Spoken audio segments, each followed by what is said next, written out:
రాజులు నీ ఉదయ కాంతికి పరుగిడి వచ్చెదరు. లెమ్మో నీవు తేజరిల్లుము, ప్రభువు కొరకు ప్రకాశించుము. లెమ్మో నీవు తేజరిల్లుము, ప్రభువు కొరకు ప్రకాశించుము. ఒంటరి అయిన వాడు 1000 మంది అగును, ఎన్నిక లేని వాడు బలమైనట్టి జనమగును.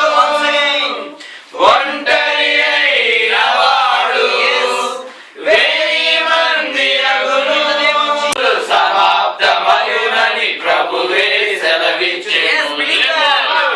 లెమ్మో నీవు లైఫ్ ప్రేయర్ లైఫ్తో నడుస్తుంది. అది ఆ ప్రేయర్ లైఫ్ మనం ఎలా ఉండాలి, ఎలా చేయాలి అవన్నీ మనకు తెలుసు. కానీ కొన్ని పద్ధతులు ఉంటాయి, దాన్ని మనం పొందుకోవాలి. దేవుడు మనకు గిఫ్ట్ ఇచ్చాడంటే అది కొన్ని మనం పొందుకోవాలంటే దానికి కొన్ని రూల్స్ ఉన్నాయి. రూల్స్తో పాటు దాన్ని పాటించాలి. ఒక్కసారి చేస్తే రెండోసారి చేయటము మర్చిపోవటము అలా జరగదు. సో ప్రేయర్ లైఫ్ చాలా చాలా చాలా ఇంపార్టెంట్. బైబిల్ వర్డ్ కన్నా కానీ ప్రేయర్ లైఫ్ చాలా ఇంపార్టెంట్. ఎందుకంటే చెప్పండి, ఎట్ ప్రెసెంట్ మనం బైబిల్ చదివి అది వాక్యాన్ని మన దాంట్లో ఉన్నాక దాన్ని ప్రార్థన ద్వారా మనం జయిస్తున్నాం. ఇది మనం చేస్తున్న ఎట్ ప్రెసెంట్. కానీ అదే మన ఏన్షియంట్ లైఫ్లో చూస్తే, అబ్రహాం కాలంలో చూస్తే, నోవా కాలంలో చూస్తే అక్కడ ఎక్కడ బైబిల్ కనపడదు. అవునా? అక్కడ బైబిల్ కనపడదు. ఎందుకు కనపడదు అక్కడ? ఎందుకంటే దేవుడు వాళ్ళందరినీ ఎలా నడిపించాడంటే ప్రేయర్ ద్వారా నడిపించాడు. ప్రేయర్ ద్వారా నడిపించాడు కాబట్టి వాళ్ళందరూ సక్సెస్ అయ్యారు. ఇప్పుడు అబ్రహాం స్టోరీ తీసుకున్నా, నోవా స్టోరీ తీసుకున్నా, ఎంతమంది బైబిల్లో ఎంతమంది స్టోరీలు తీసుకున్నా అవి మనం చదువుతున్నాం. అవి అంటే అప్పుడు అవి లేవు, బైబిల్ లేదు అప్పుడు. ఇంకొకటి, మన లైఫ్లో ఎలా నడవాలో కూడా బైబిల్లో రాశాడు. కానీ అక్కడ బోధించాడు. యేసయ్య అక్కడికి వెళ్ళి బోధించాడు అక్కడ. కానీ అక్కడ యేసయ్య కూడా బైబిల్ తీసుకుని వెళ్ళి చెప్పటం ఎక్కడ చూడలేము మనం కదా. సో యేసయ్య ఈ కాలంలో మనకి బైబిల్ ఇచ్చాడు. ఎందుకు అంటే ఇప్పుడు మనము యేసయ్య ప్రతి ఒక్క మనిషికి వచ్చి చెప్పాలి అనేది కష్టం. అందుకే దేవుడు మనకి అమ్మనాన్నలు ఇచ్చాడు. అమ్మనాన్నలు ఎంతవరకు చెప్తారు? ఒక 70% 50% చెప్పి అయ్యా ఇలా చూసుకో, ఇలా నడిపించు అని చెప్తారు. కానీ మనం కొన్ని చేస్తాము, కొన్ని తప్పుల్లో మనం పడిపోతాం. మన చేతితో మనమే తప్పులు చేస్తూ ఉండిపోతాం. కానీ పర్ఫెక్ట్ గైడెన్స్ లేదు. సో దేవుడు నీ దగ్గరకు వచ్చేసి ఇలా చెయ్యి అని చెప్తే, ఒకసారి చెప్తే నీకు గొప్పగా అనిపిస్తావు, రెండోసారి మూడోసారి నాలుగోసారి చెప్తే నీకు చులకనైపోద్ది. ప్రతి విషయం దేవుడు నీకు వచ్చి చెప్తే చులకనైపోతుంది. సో దేవుడు అంటాడు, నా గురించి నువ్వు తెలుసుకో. అది తెలుసుకుని నువ్వు ప్రార్థన ద్వారా దాన్ని పొందుకుని వేరే వాళ్ళకి సాక్ష్యంగా ఉండమని చెప్తాడు. సో ఈ ప్రేయర్ లైఫ్ అందరూ, అబ్రహాము తన ప్రేయర్తో సంపాదించుకుని ఒక దేశాన్ని సంపాదించుకుంటాడు. అన్ని తన రాజ్యంలో లైఫ్ సెటిల్ అయిపోతాడు. ఎలా? యేసయ్యతో ప్రార్థన చేస్తాడు. మోకాలు ఇచ్చి పైన ఆకాశం వైపు చూసి యేసయ్యను ప్రార్థన చేస్తాడు. దావీదు అంతే. ఎక్కడ పుస్తకం కనిపించలేదు, ఎక్కడ. ప్రేయర్ లైఫ్ చాలా చాలా ఇంపార్టెంట్. ఆఖరికి యేసయ్య పుట్టి కూడా భూలోకం వచ్చిన తర్వాత కొండపైకి వెళ్ళి మోకాలించి యేసయ్యతో మాట్లాడతాడు, తన తండ్రితో మాట్లాడతాడు. హల్లెలూయా. తన తండ్రితో మాట్లాడతాడు, గంటల తరబడి మాట్లాడతాడు. ఇక్కడ చూస్తే శిష్యుల్ని కూడా మీరు ప్రార్థన చేస్తుండని, నేను ఇలా ప్రార్థన చేసి వస్తానప్పుడు శిష్యులు చేసి అలిసిపోయి పడుకుంటారు. ఇదే మన మానవ జీవితంలో కూడా ఇలానే చేస్తున్నాం. యేసయ్యకు ఓర్పు ఉన్నది, సహనం ఉన్నది, చాలా సహనం ఉన్నది ఆయనకి. ఎందుకు? తన ఒక ప్రణాళికతో భూమి మీదకి వచ్చాడు కాబట్టి. ఆ ప్రణాళికను నెరవేర్చాలి, దాన్ని నెరవేర్చబడాలి అని అంటే ప్రార్థన ద్వారా నెరవేర్చబడాలి. సో యేసయ్య ఎలా తన పరిశుద్ధాత్మను పొందుకున్నాడంటే ప్రార్థన ద్వారా పొందుకున్నాడు.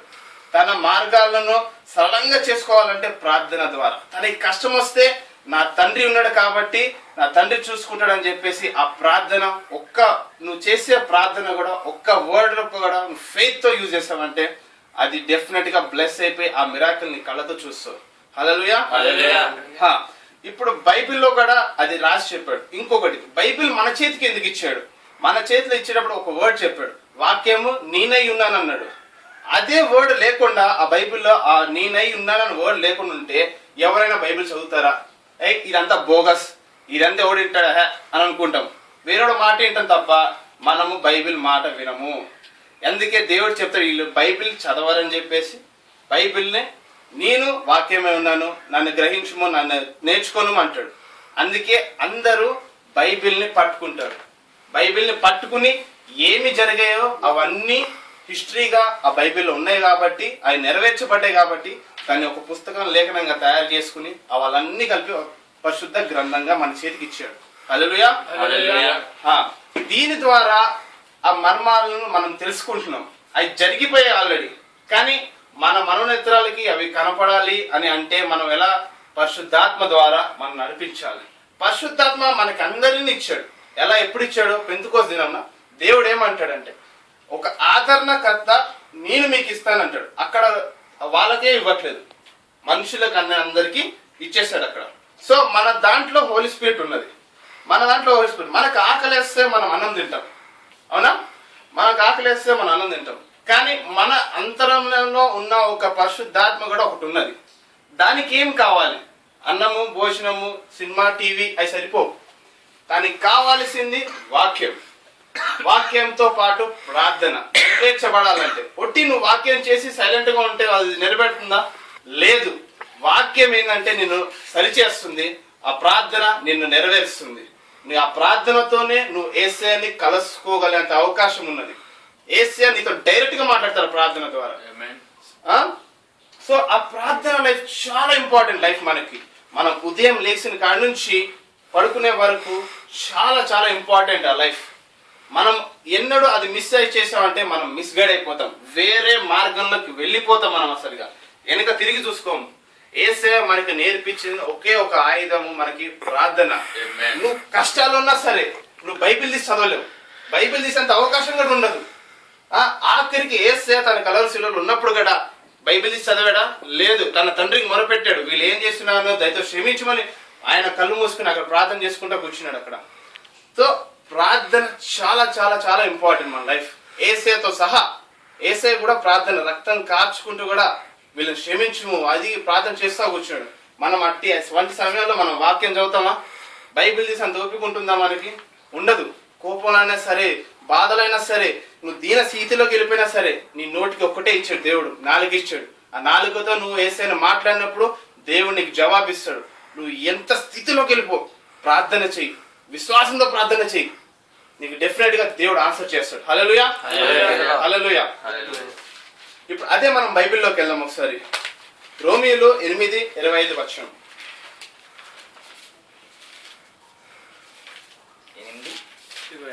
25. మనము చూడని దాని కొరకు నిరీక్షించిన ఎడల ఓపికతో దాని కొరకు కనిపెట్టుదుము. చూడండి ఇక్కడ ఏం చెప్పాడు? ఇక్కడ ఓపికతో కనిపెట్టుకునిండుము. ఇప్పుడు మనం ప్రార్థన చేస్తాం, వాక్యము వింటాం, కానీ సంవత్సరాలు తరబడి చేస్తున్నాం కాబట్టి అది రాదు. ఆఖరికి దేవుడు కూడా బైబిల్ ఏం చెప్పాడు? ఓపికతో కనియుండుము అని చెప్పాడు. సో వెయిట్ చేయి, ఎన్ని సంవత్సరాలైనా సరే వెయిట్ చేయి. దేవుడు నీ విశ్వాసాన్ని అక్కడ టెస్ట్ చేస్తున్నాడు. నీ విశ్వాసంలో అక్కడ నువ్వు కోలుకుపోయావంటే మళ్ళీ జీరో లైఫ్కి వెళ్ళిపోతావు. మళ్ళీ నువ్వు ఎంత విశ్వాసం డెవలప్ చేసుకుంటే ఎన్ని సంవత్సరాలైనా సరే డెఫినెట్ గా యేసుని నమ్ముకున్న వాళ్ళు డెఫినెట్ గా బ్లెస్ అయిపోతారు. వాళ్ళు యేసయ్య ఎప్పుడు నేను పేదవాడిగా చూడాలనుకోలేదు. యేసు ఎప్పుడు నేను దీన స్థితిలో అందరిని అడుక్కునే విధంగా ఎప్పుడు చూడలేదు. నేను యేసయ్య నీకు ఒకటి ఇచ్చాడు, నువ్వు అడుగు, నేను ఇస్తాను డెఫినెట్ గా అని చెప్పాడు. అది ప్రామిస్ చేశాడు, ఇస్తాడు అని చెప్పేశాడు. అంటే అది ఇచ్చేసినట్టు ఆల్రెడీ అది ఇచ్చేసాడు మనకి. మనం అడగటం ఒక్కటే, అడిగే విధానం ఒక్కటి మన లైఫ్ లో మిగిలిపోయింది. ఆ అడిగామా డెఫినెట్ గా మనం బ్లెస్ అవుతాం. సో 8:34 చూడండి ఒకసారి. శిక్ష విధించు వాడెవడు? చనిపోయిన క్రీస్తు యేసే. అంతేకాదు మృతులలో నుండి లేచిన వాడును, దేవుని కుడిపార్శ్వమున ఉన్నవాడును, మన కొరకు విజ్ఞాపనము కూడా చేయువాడును ఆయనే. మన కొరకు విజ్ఞాపన చేయువాడు ఆయనే. ఆయన కూడా ఆఖరికి తండ్రి పక్కన కూర్చుని కూడా మన కోసము ఆయన ప్రార్థన చేస్తున్నాడు, మొరపెడుతున్నాడు. ఇక మనం ఇక్కడ ప్రార్థన చేస్తున్నాం, మన పరిశుద్ధాత్మ సహాయం చేస్తుంది.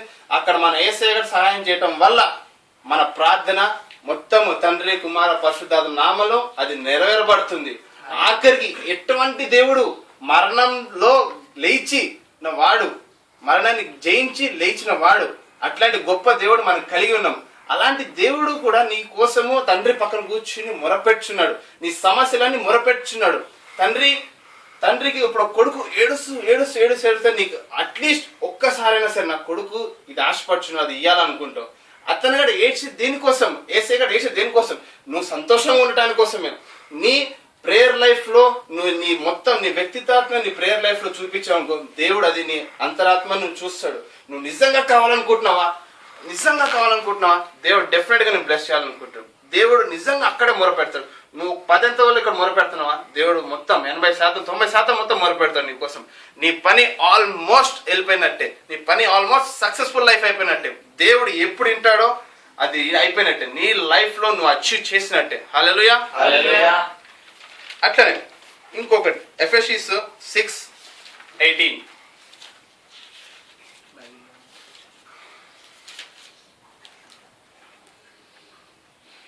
ఆత్మ వలన ప్రతి సమయమునందును ప్రతి విధమైన ప్రార్థనను విజ్ఞాపనము చేయుచు ఆ విషయమై సమస్త పరిశుద్ధుల నిమిత్తమును పూర్ణమైన పట్టుదలతో విజ్ఞాపనము చేయుచు మెలకువగా ఉండుడి. ఇక్కడ ఏమి ఇచ్చాడు, ఇక్కడ ఒక ఏవి పర్టికులర్ టాపిక్ అని చెప్పాడా, ఏ టాపిక్ చెప్పలేదు. ప్రతి విషయము జ్ఞాపకం చేసుకోండి, ప్రతి విజ్ఞాపన చేయండి. చిన్నది లేదు పెద్దది లేదు, వాడి కాదు ఇది కాదు అని లేదు. ప్రతి single pin to pin point prayer లో నువ్వు సక్సెస్ఫుల్ గా ప్రేయర్ చేస్తే డెఫినెట్లీగా దాన్ని వెయిట్ చేస్తూ మర్చిపోకుండా మెలుగుగా ఉండండి. అంటే దాన్ని మర్చిపోయి చేసేటం అని కాదు, నువ్వు మర్చిపోయినా కానీ నీలో నా పరిశుద్ధాత్మ అది గుర్తు చేస్తుంది. అది నీకు తెలియకుండానే నీకు గుర్తు చేస్తుంది. అది విషయాల ప్రకారమైనను లేకపోతే నువ్వు నీ పనులలోనే చూపించేస్తుంది. ఇది నేను చేశాను ఇంతకు ముందు అని గుర్తు చేస్తుంది. దానికి కృతజ్ఞతగా నువ్వు దేవుడికి థ్యాంక్స్ చెప్పడానికైనా సరే నీలో నా పరిశుద్ధాత్మ అది గుర్తు చేస్తుంది. నువ్వు ప్రతి విజ్ఞాపన చేయాలి. నీకు ఏ కష్టమైనా సరే దాంతో ఏముంటుంది, పరిశుద్ధాత్మను ఉంటుంది, నీతో పాటు లీడ్ చేస్తుంది. అది పరిశుద్ధాత్మ నీతో పాటు సహాయంతో దేవుడితో మాట్లాడటానికి లీడ్ చేస్తుంది. సో అంత పరిశుద్ధాత్మ నీకు హెల్ప్ చేస్తున్నప్పుడు నువ్వు ప్రేయర్ లైఫ్ ని చేంజ్ చేసుకోవాలి. నీ ప్రేయర్ లైఫ్ ని చిన్నగా చేసేసి ఆమెన్ అంటే అది కాదు. నీ ప్రేయర్ లైఫ్ లో ఎంత ఫీల్ ఉండాలంటే, ఎంత బాధ అయినా సరే ఆనందమైనా సరే అది ఎంత హార్ట్ఫుల్ నుంచి చేయాలి. జస్ట్ మైండ్ లో చేసి అతను ప్రేయర్ చేయమని చెప్పి మనం చేయటము అది కాదు. అది చేస్తే అది ఎన్నడూ నెరవేర్పడదు. ఎందుకంటే అది ఉండదు. నీ హార్ట్ లో నీకు తెలియని ఒక ఫీలింగ్ వస్తుంది. ఆ ఫీలింగ్ నుంచి నువ్వు ప్రేయర్ చేసావనుకో డెఫినెట్లీ ఆ వాయిస్ దేవుడు వింటాడు డైరెక్ట్ గా. లోకం వినదు. నువ్వు ఏం ప్రేయర్ చేస్తున్నావు లోకం విన్నా అని వ్యర్థమే అది. కానీ నువ్వు హార్ట్ఫుల్ గా చేస్తూ చూసావా ఆ ప్రేయర్ డెఫినెట్ గా ఫాదర్ వింటాడు. హల్లెలూయా. హల్లెలూయా.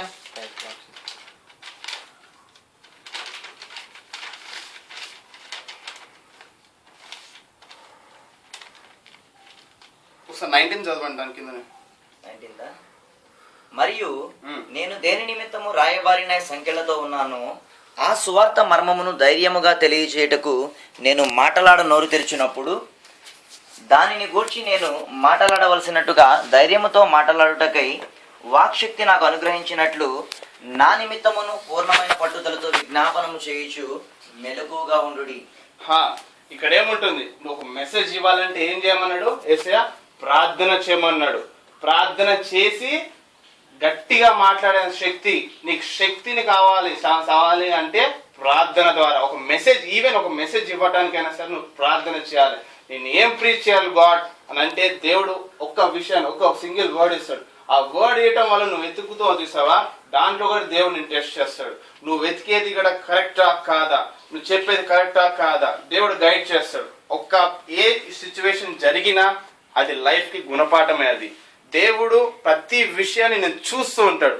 నువ్వు పనుకున్నా కానీ చూస్తూ ఉంటాడు. నువ్వు ఏ పని చేస్తున్నా దేవుడు చూస్తూ ఉంటాడు. సో మనతో పాటు ఏమున్నది ఇక్కడ, మెసేజ్ ఇవ్వాలన్నా కానీ ప్రేయర్ చేయాలి. అన్ని దేవుడు ఇచ్చాడు మనకి. జస్ట్ అన్ని దేవుడి దగ్గర ఉన్నాయి, మనం ఇట్లా అడిగి తీసుకోవటమే. అడిగి తీసుకుని వేరే వాళ్ళకి ఇవ్వటం. నువ్వు వేరే వాళ్ళకి ఎంత ఇస్తావో అంత బ్లెస్ అవుతాను. ఒకటి ఇచ్చావా రెండో బ్లెస్ అవుతాను. అది దేవుడు ఇవ్వటంలో కూడా చూస్తాను నేను మొత్తం. హల్లెలూయా. హల్లెలూయా. John 16:24.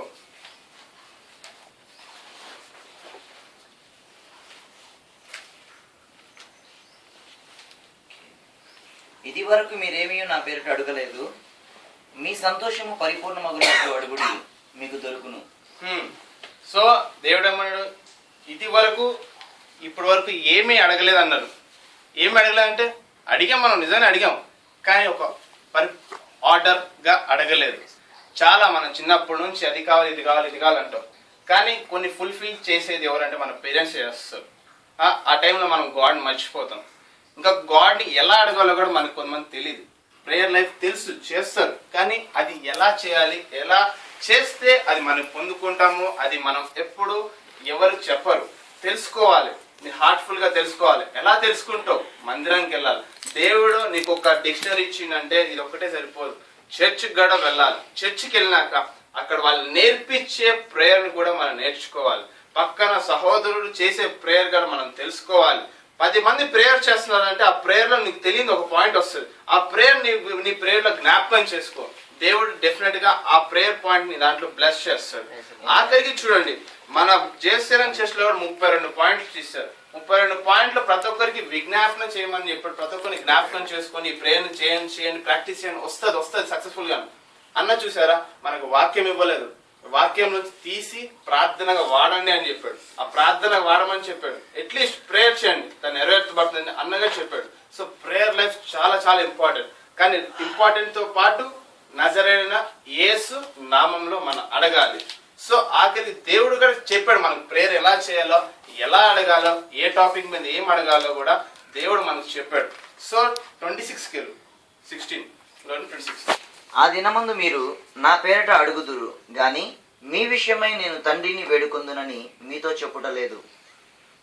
సో ఆ దినము అంటుండే, ఏ దినము? నువ్వు ఏ రోజు ఆ వాక్యం చిన్నా కానీ, ఏ రోజు ఆ వాక్యం చదివినా కానీ, ఆ రోజు నుంచి ఆ దినం. సో ఓకే, దానికి పర్టికులర్ దినం అనేది లేదు. సండే అని లేదు, మండే అని లేదు, ఇలా అని లేదు. నువ్వు ఆ వాక్యం చదువుకున్నావా, లేకపోతే ఆ వాక్యం గురించి నువ్వు తెలుసుకున్నావా, సో ఆ టైం నుంచి నీ లైఫ్ కెరియర్ స్టార్ట్ అవుతుంది. ఏసే దాంట్లో నీ కెరియర్ లైఫ్ స్టార్ట్ అవుతుంది. సో దేవుడు కింద ఏం చెప్తున్నాడు అక్కడ, I will pray for you, నీతో పాటు సహాయంగా ప్రార్థన చేస్తా అన్నాడు, నీతో పాటు. సో దేవుడు కూడా రెడీ ఫర్ ప్రేయర్, చేసిన తర్వాత నీకు ఇద్దామని చెప్పేసి రెడీగా ఉంటాడు దేవుడు.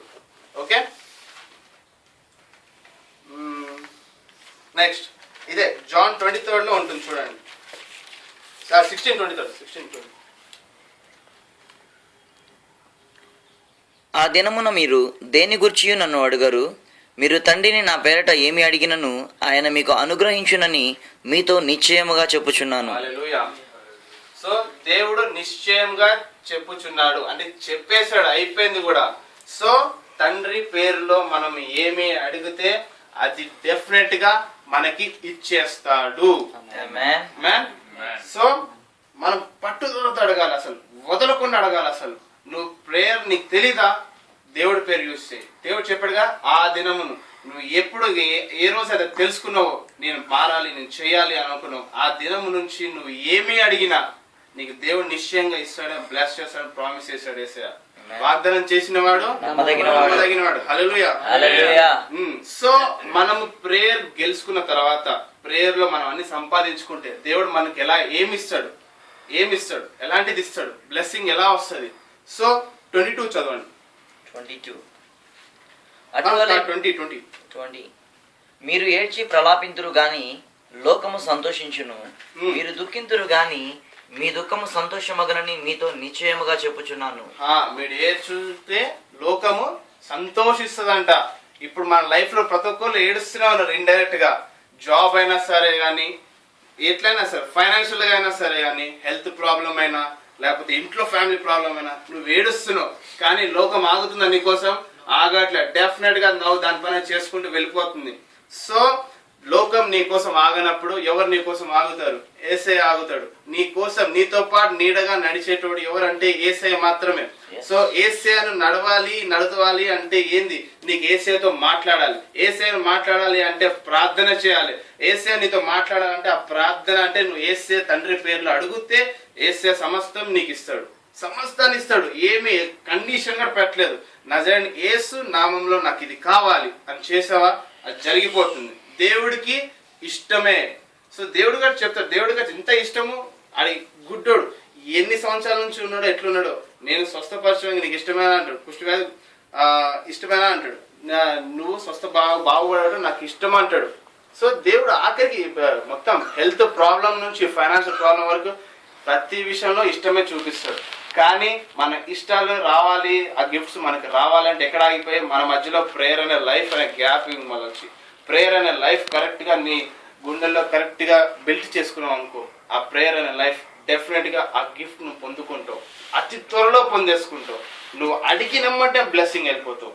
దేవుడు ఇన్ని సంవత్సరాల నుంచి నీకు ఇయ్యట్లేదు అంటే ఒక రీజన్ ప్రేయర్ లైఫ్ కరెక్ట్ లేకపోవటం, ఇంకో రీజన్ నువ్వు చర్చ్లో విన్నా కానీ వాక్యం సరిగా వినకపోవటం. ఆ వాక్యంతోనే నువ్వు ప్రేయర్ లైఫ్ ఎలా చేయాలో తెలుసుకుంటావు, ఆ వాక్యంతోనే సమస్యలు ఏంటో తెలుసుకుంటావు, నీ లైఫ్లో ఏం సమస్యలు తెలుసుకుంటావు. లోకం చూసి నువ్వు అడిగావు అనుకో, అది కంపారిజన్ అయిపోతుంది. వాడికి ఉన్నది నాకు లేదు అని అంటే ఆ ప్రేయర్ వింటాడు కానీ అది నెరవేర్చబడదు. ఎందుకంటే నిన్ను నలగొడతాడు, ప్రతి కోణాల్లో నిన్ను నలగొడతాడు. లోకము నీది కాదు, లోకము ఎవరిది కాదు. లోకం మనది. లోకం ఏంటంటే పరలోకం. సో పరలోకంలో నీ స్థానాన్ని సంపాదించుకోవాలంటే ఈ లోకాన్ని వదిలేయాలి. నువ్వు ఎంత బాధలో ఉన్నా సరే ఈ లోకాన్ని వదిలేయాలి. కానీ ఏదో ఒక రోజు ఏం చెప్పాడు, నీ బాధ సంతోషంగా మారిపోతుంది అన్నాడు. సో సంతోషంగా మారిపోతుంది అని అంటే ఎట్లా? దేవుడు నీకు ఎలా కాంటాక్ట్ అవ్వాలి? దేవుడు నీకు కాంటాక్ట్ అవ్వాలంటే ప్రేయర్ లైఫ్ ఇక్కడ. సో కాంటాక్ట్ అవ్వాలి. ప్రేయర్ లైఫ్ ఇస్ చాలా చాలా ఇంపార్టెంట్. సో దేవుడు ఇలా నీ సంతోషాన్ని మార్చేస్తాడు, నీ దుఃఖాన్ని సంతోషానిగా మార్చేస్తాడు. సో ఆ సంతోషాన్ని మళ్ళీ ఎక్కడ లైఫ్ లాంగ్ పోతుందా, ఒకసారి ప్రార్థన చేసినా కదా మళ్ళీ వెళ్ళిపోద్దా అని అనుకోవచ్చు, కానీ అది ఎప్పుడు వెళ్ళదు. సో అది ఎక్కడ ఉంటుంది? 22లో ఉంటుంది. నెక్స్ట్ అదే 16:22. అటువలే మీరును ఇప్పుడు దుఃఖపడుచున్నారు గాని మిమ్మును మరలా చూచెదను, అప్పుడు మీ హృదయము సంతోషించును, మీ సంతోషమును ఎవడును మీ యొద్ద నుండి తీసివేయడు. మీ సంతోషమును ఎవడు మీ యొద్ద నుండి తీసివేయడు. హల్లెలూయా. సో ఎవ్వరు తీసుకెళ్లారు నీ సంతోషాన్ని. ఒక్కసారి ఆ ప్రార్థనలో ఆ గిఫ్ట్ నీ దగ్గరకు వచ్చేసిందంటే ఎవ్వరు ఎప్పుడు తీసుకెళ్లరు. ఓకే, సో ఇదే నా message. Amen. Thank you for great gift, Hallelujah. Amen. Yes, Lord. కృతజ్ఞతాస్తులు చెల్లిస్తున్నాను నా తండ్రి. ఈ దినము మేము ఎక్కడిగా ఉన్నామంటే తండ్రి అది నీ చిత్తమైన తండ్రి. తండ్రి ఎవరు ఎక్కడి నుంచి వచ్చారో తెలియదు కానీ తండ్రి ఇప్పుడు ఒక్క ఫ్యామిలీగా మేము ఉన్నాం నా తండ్రి. ఒక ఫ్యామిలీగా మేము ప్రార్థన చేస్తున్నాం నా తండ్రి. తండ్రి నిశ్చయంగా బ్లెస్ చేస్తాం నా తండ్రి. తండ్రి మా కెరియర్ లో మా లైఫ్ లో ప్రేయర్ లైఫ్ బ్లెస్ చేయము నా తండ్రి. ప్రేయర్ ఎలా చేసుకోవాలో నేర్పించావు నా తండ్రి. దాన్ని నెరవేర్చబడటానికి ఒక సరళమైన మార్గం మాకు దయచేయము నా తండ్రి. తండ్రి ఇక్కడ ఉన్న ఫ్యామిలీస్ ని నిశ్చయంగా బ్లెస్ చేయము నా తండ్రి. ఎందుకంటే వాళ్ళు ఎవరి జీవితం అంతా నీ కోసం పోరాడుతున్నారు నా తండ్రి. సాతాను పెట్టిన ప్రతి ఒక్క శక్తిని నజరేయుడైన యేసు నామములో ఆ కార్యం విరగొచ్చున్నాను నా తండ్రి. తండ్రి ప్రతి ఒక్క దర్శనము ఎవరికైతే ఏ దర్శనాలు వస్తున్నాయో వాళ్ళ లైఫ్ లో నిశ్చయంగా నెరవేరబడును గాక తండ్రి. మరణం అనే దర్శనాన్ని తండ్రి ఇక సక్సెస్ఫుల్ గా నూతనమైన సంవత్సరాలు అడుగు పెడుతున్నాం నా తండ్రి. ప్రతి ఒక్కరు బ్లెస్సింగ్ పొందుకోవాలి నా తండ్రి. తండ్రి ఎవరైతే అనారోగ్యంతో హాస్పిటల్లో మందులు లేకుండా కూర్చున్నారో తండ్రి హాస్పిటల్లో తండ్రి వాళ్ళందరినీ బ్లెస్ చేయము నా తండ్రి. నీ వాక్యం లేకుండా వాళ్ళు ఉండిపోయారు నా తండ్రి. మీరెవరో ఎరగట్లేని పట్లాంటి పరిస్థితిలో ఉన్నారు నా తండ్రి. నజరేయుడైన యేసు నామములో వచ్చే సంవత్సరానికి వాళ్ళని మందిరంలో ఉండును గాక తండ్రి. వాళ్ళు బ్లెస్ చేయము నా తండ్రి. తండ్రి ఎవరైతే ఫైనాన్షియల్ ప్రాబ్లమ్ తో అప్పులతో బాధలతో డియమైన బాధలతో ఉన్నారో తండ్రి వచ్చే నూతన సంవత్సరంగా వాళ్ళు బ్లెస్ అయిపోను గాక నా యేసయ్య తండ్రి. తండ్రి ఎంత మందికి అయితే గృహం లేదో తండ్రి అందరు చూసి లోకము వాళ్ళందరికీ గృహం ఉన్నది, నాకు గృహం లేదు, నా పిల్లలకు గృహం లేదని చెప్పి బాధలో ఉన్నారు నా తండ్రి. నజరేయుడైన యేసు నామములో వచ్చే సంవత్సరం బ్లెస్ చేయను గాక నా యేసయ్య తండ్రి. నిశ్చయంగా దయచేయు నా యేసయ్య తండ్రి. తండ్రి ఎవరికైతే ప్రభా ప్రెగ్నెన్సీ లేదో తండ్రి ఎంతమందికి అయితే బాధపడుతున్నారో తండ్రి వీళ్ళు పిల్లలు లేరు ఆసక్తి చూపించినా నేను రావట్లేదు నా తండ్రి. అట్టి వారి బాధను వారి కన్నీరును తుడిచివేయము నా తండ్రి. వాళ్ళ కన్నీరు తుడిచేసి నిశ్చయంగా వాళ్ళకి ప్రెగ్నెన్సీ దయచేయము నా తండ్రి. మంచి పండు లాంటి బిడ్డను దయచేయము నా తండ్రి. వాళ్ళకి నీకు ఘనత చెల్లించినట్టుగా తండ్రి సాక్షులుగా ఉండేటట్టుగా తండ్రి వాళ్ళు బ్లెస్ చేయము నా తండ్రి. తండ్రి అన్ని బ్లెస్ చేయము నా తండ్రి. వాళ్ళు కూడా నీ బిడ్డలే నా తండ్రి. వాళ్ళ కోసం కూడా నువ్వు మరణించావు నా తండ్రి. తండ్రి వాళ్ళని నీ సాక్ష్యంగా నిలబెట్టుము నా తండ్రి. ఎక్కడ ఏ కోణంలో అయితే వాళ్ళు బలహీనత చూస్తున్నారో తండ్రి నజరేయుడైన యేసు నామములో దాన్ని అభిషేకించి బ్లెస్ చేయము నా తండ్రి.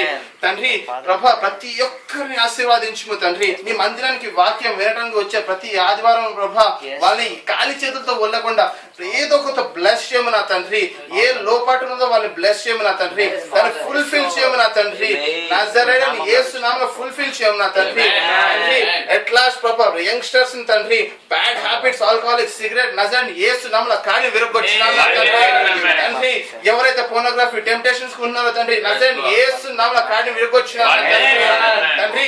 ఎవరికైతే జాబ్స్ లేవో తండ్రి బాధలతో ఉన్నారో, వాళ్ళకి వచ్చింది నాకు వచ్చిన బలహీనతలో లోపలికి ఓడిపోతున్నా, నేను ఓడిపోతాను ప్రభా నజరేయుడైన యేసు నామములో లేవనెత్తున్నా తండ్రి, బలాన్ని దయచేయము నా తండ్రి. తండ్రి ఎవరికైతే జ్ఞానం లేదో కాలేజ్ కి వెళ్తున్నారో తండ్రి నజరేయుడైన యేసు నామములో సొలొమోను కంటే అధికమైన జ్ఞానం దయచేయను గాక తండ్రి. నిశ్చయంగా బ్లెస్ చేస్తున్నా తండ్రి. తండ్రి ఓటమి ఉన్నవాడికి ఏదో ఒక రోజు గెలుపుని చూపిస్తాను యేసయ్య తండ్రి. తండ్రి వీళ్ళందరికీ ప్రార్థన జీవితాన్ని నేర్పించుకున్నా తండ్రి. నజరేయుడైన యేసు క్రీస్తు నామములో నా ప్రార్థనని మీ హస్తాలకు అప్పచెప్తున్నాను. మంచి జవాబుతో వాళ్ళకి దయచే బ్లెస్సింగ్స్ ఇవ్వు నా తండ్రి. నజరేయుడైన యేసు క్రీస్తు నామములో అడిగి వేడుకుంటున్నాను నా తండ్రి.